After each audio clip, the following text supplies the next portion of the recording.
Assalamualaikum warahmatullahi wabarakatuh. Perkenalkan, nama saya Zuluzri Al-Zamsi dari Prodi Rekayasa Sistem Komputer. Pada video kali ini saya akan memaparkan materi yang akan saya sampaikan. Sebelum itu, materi yang saya bawakan bertujuan untuk penilaian mata kuliah serta sebagai nilai ujian akhir bahasa Indonesia dari dosen Bapak Jufri Alim selaku dosen bahasa Indonesia. Materi yang akan saya bawakan yaitu diksi dan kaidah makna yang meliputi beberapa poin, yaitu pengertian diksi, diksi menurut para ahli, diksi berdasarkan leksikal. Pengertian diksi. Diksi adalah pilihan kata yang tepat serta selaras dalam penggunaannya. Diksi digunakan oleh penulis untuk mengungkapkan suatu gagasan sehingga mendapatkan efek tertentu sesuai yang diharapkan oleh penulis. Dari pengertian diksi menurut KBBI tersebut dapat dipahami bahwa diksi adalah pemilihan kata yang sesuai dan dipakai untuk memilih kata sehingga dapat mengungkapkan gagasan tertentu. Dalam puisi, diksi digunakan oleh penyair untuk memperoleh makna tertentu, sehingga diksi tidak hanya pilihan kata saja, akan tetapi meliputi ungkapan dan gaya bahasa. Hal inilah yang akan membantu lawan bicara maupun pembaca lebih mudah dalam memahami pesan yang berusaha disampaikan. Untuk mencapai tujuan dari penggunanya diksi inilah makna penulis harus mampu memilih diksi yang tepat dan lazim. Diksi yang tidak tepat dapat menyebabkan perbedaan pesan dan makna dalam tulisan. Pengertian diksi menurut para ahli. Menurut Gorsi Keraf berpendapat bahwa diksi terbagi menjadi dua, yaitu pilihan kata atau tentang pengertian kata yang digunakan untuk menyampaikan suatu gagasan, pengungkapan yang tepat, serta gaya penyampaian yang lebih baik dan sesuai dengan situasi. Kedua, kerap mendefinisikan diksi sebagai sebuah kemampuan untuk membedakan secara tepat nuansa makna dari gagasan yang disampaikan. Menurut Susilo Munsarudin, diksi adalah pilihan kata. Menurut Susilo Munsarudin, pemakaian kata atau pemilihan diksi yang benar, tepat, serta cermat dapat membantu penulis dalam memberi nilai pada suatu kata. Pilihan diksi yang sesuai dengan kata lain akan mencegah terjadinya kesalahan penafsiran atau penafsiran yang berbeda dari penulis ke pembaca. Menurut Widya Martaya, mendefinisikan diksi kemampuan seseorang untuk membedakan suatu nuansa makna dengan tepat sesuai dengan gagasan yang dapat disampaikan. Kemampuan seseorang dalam membedakan makna tersebut sesuai dengan situasi dan nilai yang dimiliki oleh kelompok masyarakat dan pendengar maupun pembacanya. Menurut Andre, tidak begitu berbeda dari pendapat para ahli lainnya. Andre mendefinisikan diksi sebagai penggunaan kata yang sesuai untuk mewakili pikiran serta perawatan yang ingin disampaikan dalam pola-pola kalimat tertentu. Apabila ditarik kesimpulan, dapat disampaikan diksi adalah pilihan kata yang dapat menentukan gaya bahasa untuk mengungkapkan isi pikiran, gagasan penulis agar tidak terjadi kesalahan penafsiran dalam tulisan. Diksi berdasarkan leksikal. Diksi berdasarkan leksikal dibedakan menjadi 8 macam, yaitu sinonim. Sinonim adalah dua kata atau lebih yang memiliki persamaan makna antara satu kata dengan lainnya. Penggunaan diksi sinonim ini bertujuan untuk membuat apa yang dituliskan menjadi lebih cocok sesuai dengan ekspresi yang ingin diungkapkan oleh penulis.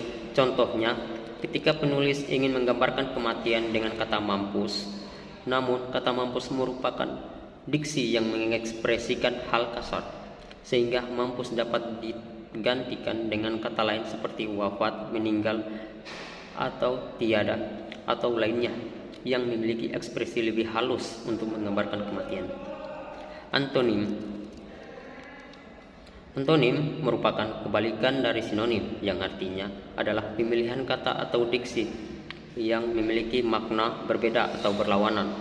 Beberapa contoh dari antonim seperti tinggi, rendah, kecil, besar, naik, turun, sedih, senang, hemat, boros, dan lain sebagainya. Homonim. Homonim adalah pemilihan kata atau diksi yang memiliki ejaan atau pelafalan yang sama dengan suatu kata, akan tetapi memiliki arti yang berbeda Beberapa contoh homonim adalah seperti bulan yang memiliki dua makna, yaitu pertama, satelit bumi, dan kedua sebagai penunjuk waktu bulan. Homofon. Homofon merupakan pemilihan kata atau diksi yang memiliki makna dan ejaan berbeda, namun pelafalannya sama. Contohnya seperti kata berdasarkan leksikal homofon, bank dan bank. Keduanya memiliki perbedaan makna dan ejaan, akan tetapi pelafalan dari kedua kata tersebut terdengar sangat mirip. Homogram. Homogram adalah pemilihan kata atau diksi yang memiliki makna dan ejaan berbeda, namun pelafalannya sama.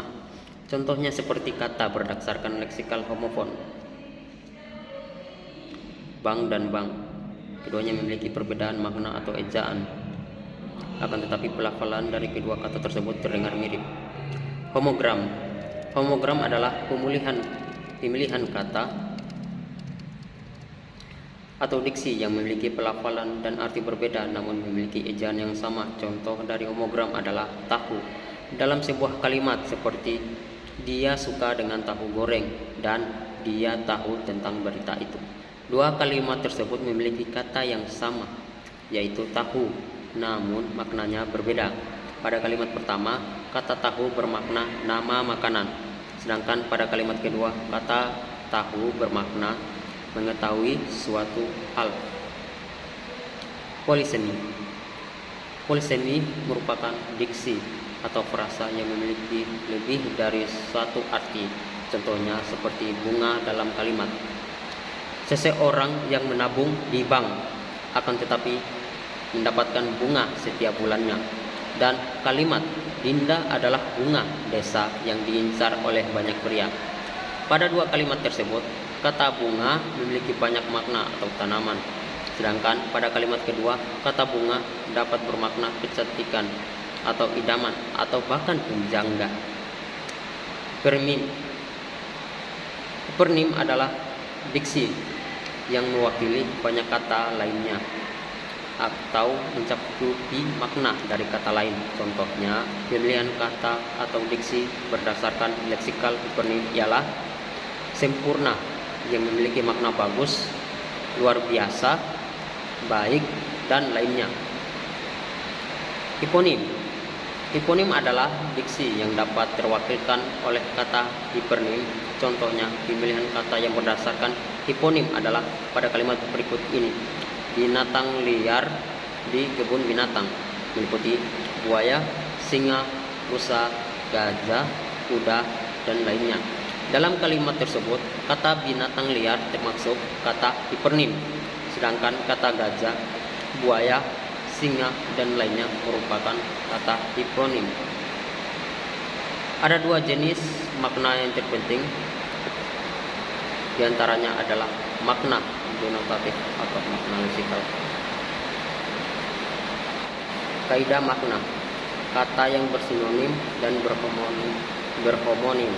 Setiap kata biasanya tidak hanya melambangkan secara tepat satu objek atau satu konsep, tetapi juga kata yang melambangkan beberapa makna dan sebaliknya. Ada beberapa kata melambangkan satu makna. Beberapa kata yang melambangkan satu makna tergolong kata lain. Persamaan makna ini dapat tidak berlaku sepenuhnya, namun dalam kadar tertentu ada pertalian makna antara kata-kata yang berbeda. Contohnya dapat terlihat pada penggunaan kata-kata indah, cantik, dan bagus yang mengandung makna yang sama tentang sesuatu yang sedap dipandang mata.